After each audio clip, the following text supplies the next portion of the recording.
Hello friends, welcome to Rathi's kitchen. நான் உங்கள் ஏமா பேசுகிறேன். இன்றைக்கி நம்ம சேனலில் இந்த கிளைமேட்டுக்கு நல்லா சளி பிடிக்காமல் உடம்பு ஆரோக்கியமாக இருக்கக்கூடிய மருந்து குழம்பு எப்படி செய்கிறது தான் பார்க்க போகிறோம். ஃப்ரெண்ட்ஸ், நமக்கு ரொம்ப சுலபமாக கிடைக்கக்கூடிய மருந்து பொருளை வச்சு இந்த குழம்பு ரெடி பண்ண போகிறோம்.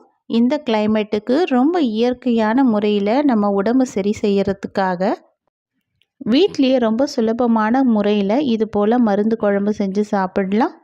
இதில் பேர் தான் நமக்கு மருந்து குழம்பு, ஆனால் டேஸ்ட்டில் எந்த ஒரு டிஃப்ரெண்ட்டும் தெரியாது. இந்த ரெசிபி எப்படி செய்யலான்னு வீடியோக்குள்ளே போய் பார்க்குறதுக்கு முன்னாடி நம்ம சேனலை முதன்முறையாக பார்க்குறீங்கன்னா சப்ஸ்கிரைப் பண்ணிவிட்டு பாருங்கள் ஃப்ரெண்ட்ஸ். இப்போ வாங்க வீடியோக்குள்ளே போகலாம்.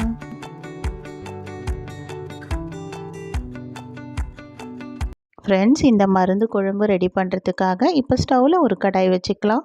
முதல்ல இந்த மருந்து பொருளெல்லாம் நம்ம வறுத்து அரைச்சி எடுத்துக்க போகிறோம். அதற்காக இப்போ ஒரு கடாயில் 2 டேபிள் ஸ்பூன் அளவுக்கு கொத்தமல்லி விதையை சேர்த்துட்டு இந்த அளவுக்கு சுக்கு நல்லா இடிச்சிட்டு சேர்த்துக்கலாம். இதை ஸ்டவ்வை லோ ஃப்ளேமில் வச்சுட்டு இதை பொறுமையாக வறுத்து கொடுக்கணும். இது போல் ஒரு பொருளாக சேர்த்து நம்ம வறுத்துட்டே இருக்கணும். இப்போ இது கூடவே 2 டேபிள் ஸ்பூன் அளவுக்கு வால் மிளகு சேர்த்துக்கலாம். 2 டேபிள் ஸ்பூன் அளவுக்கு திப்பிலி சேர்த்துக்கலாம். நம்ம ஸ்பூன் அளவில் சொல்லும் போது 2 டேபிள் ஸ்பூன் அளவுக்கு, ஆனால் நம்ம வெயிட்டில் பார்த்திங்கன்னா 10 கிராம் அளவுக்கு ஒரு பொருளும் சேர்த்துக்கலாம். சேர்த்துட்டு இது கூடவே கொஞ்சமாக கறிவேப்பிலையும் சேர்த்துட்டு இது போல் நல்லா லோ ஃப்ளேமில் வறுத்து எடுத்துக்கலாம்.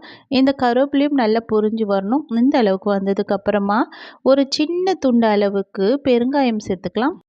இது கூட 2 ஸ்பூன் அளவுக்கு சீரகமும் சேர்த்துக்கலாம். சேர்த்துட்டு இது எல்லாத்தையுமே நல்லா பொறுமையாக வறுத்து கொடுக்கணும். இது நல்லா வறுக்கும் போதே நல்லா வாசனை வர ஆரம்பிக்கும்.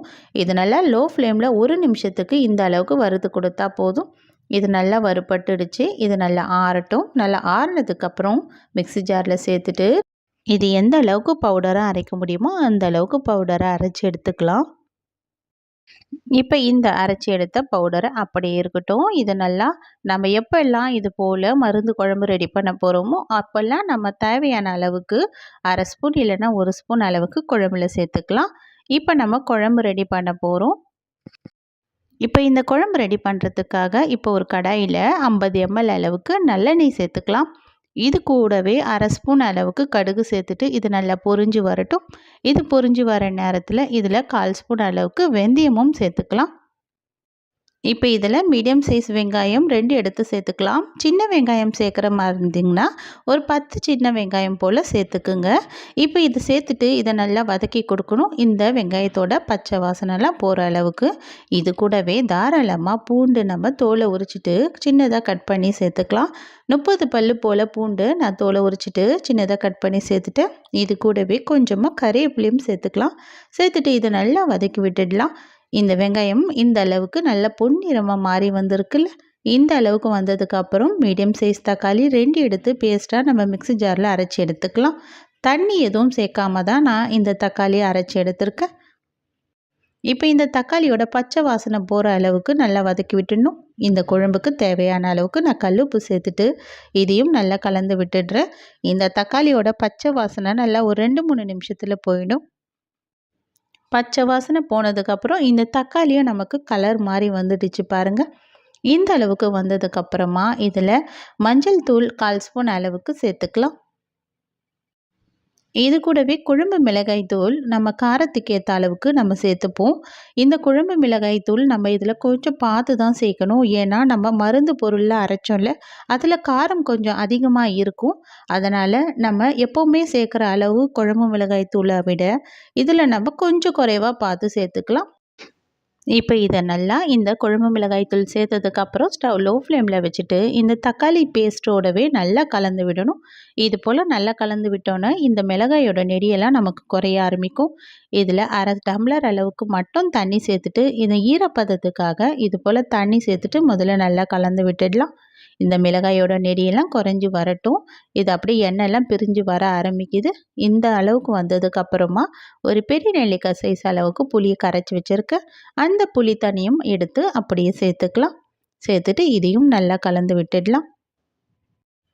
இப்போ நல்லா எண்ணெய் பிரிஞ்சு கொதித்து வர ஆரம்பிக்குது. இது கூட 200 ml அளவுக்கு தண்ணி சேர்த்துட்டு இந்த குழம்பை நல்லா கொதிக்க வைக்கணும்.